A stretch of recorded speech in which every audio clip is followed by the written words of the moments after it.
Okay, ngayon live na live tayo dito. It's a Baclaran Day Wednesday sa kanto ng Quezon Avenue at EDSA. Silipin na natin ang sitwasyon ng trapiko dito sa EDSA, southbound. Papunta ito ng Cubao area at nakikita naman natin may bahagyang build-up doon sa may Quezon Avenue Station.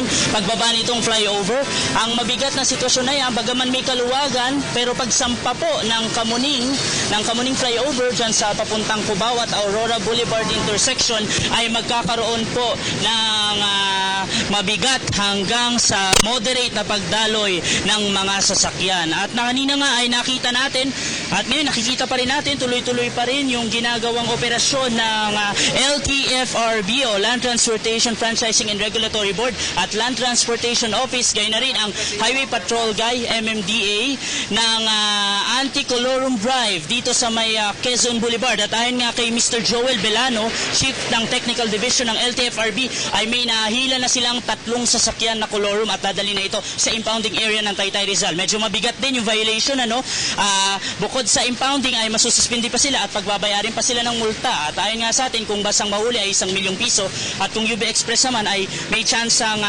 formal lang kanselahin ang prangkisa ng kanilang sasakyan.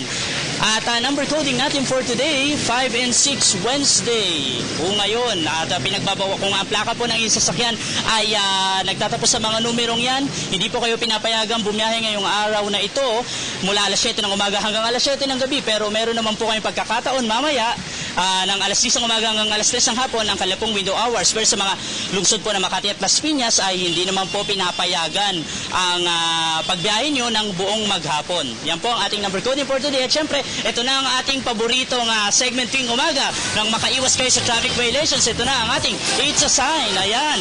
Familiar kaya mga boss natin dito? Panoorin natin yan. Balik muna sa inyo sa studio.